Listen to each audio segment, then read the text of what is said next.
नमस्कार, मी तुमचं स्वागत करते आपल्या चॅनलवरती। आज आपण निरोप समारंभ याविषयी मराठी भाषण पाहणार आहोत। चला तर मग व्हिडिओला सुरुवात करूया। नमस्कार सर्व मित्रमंडळी, आज मी तुमच्यासमोर खूप भावनिक होऊन आलो आहे। ही शेवटची वेळ आहे जेव्हा मी आपणा सर्वांना या पद्धतीने संबोधित करेन। शिवाय माझ्याकडे या ठिकाणच्या बऱ्याच आठवणी आहेत ज्या माझ्या आयुष्यभर सोबत राहतील। मला खात्री आहे की तुम्ही सर्व देखील तुमच्या आयुष्याच्या शेवटपर्यंत या सुंदर आठवणीत घेऊन जाल। ही सुंदर शाळा नेहमीच आपल्या जीवनाचा एक महत्त्वाचा भाग आणि आठवण राहिली आहे। ही अशी जागा आहे जिथे आपण गेली 10 वर्ष सोबत आहोत। आपल्या सर्वांची भाषणे ऐकून मन प्रसन्न झाले। मनाला सुद्धा वाटले आपण सुद्धा मन मोकळे करावे। साधारण 6 वर्षाचा होतो तेव्हा मी या शाळेत एका लहान बाळ म्हणून प्रवेश केला होता, ज्याच्या आयुष्यात मोठ्या महत्त्वाकांक्षा आणि ध्येय होती।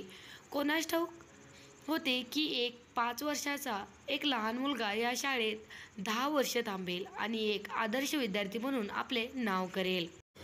जेव्हा मी आलो तेव्हा फक्त एकटा होतो। आज मी ते शेकडो मित्रांच्या सोबत आहे। एकीकडे मला खूप आनंद आहे की आमच्या शिक्षकांचे गृहपाठ, असाइनमेंट आणि प्रोजेक्ट आम्ही पूर्ण वर्क केले, तर दुसरीकडे आता मला या शाळेत कधीच परत येता येणार नाही याचे सुद्धा दुःखच आहे।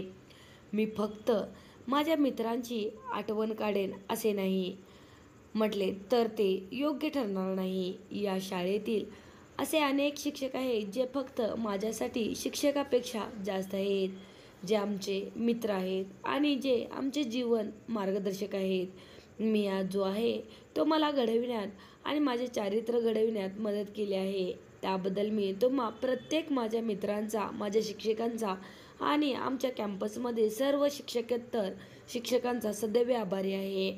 तुम्हा सर्वांचे अत्यंत हृदयापासून धन्यवाद। तुम्ही मला खऱ्या अर्थाने जगणे शिकवले। जर कळत नकळत माझ्याकडून काही चूक झाली, कोणाचे मन दुखावले गेले तर मला त्याबद्दल क्षमा करावी। शेवटी परमेश्वराला हीच प्रार्थना आहे की आपण सर्व जिथेही राहू तिथे आनंदाने आणि सुखाने राहू, आयुष्यात उत्तम प्रगती करू। एवढे बोलून माझे 2 शब्द पूर्ण करतो। धन्यवाद।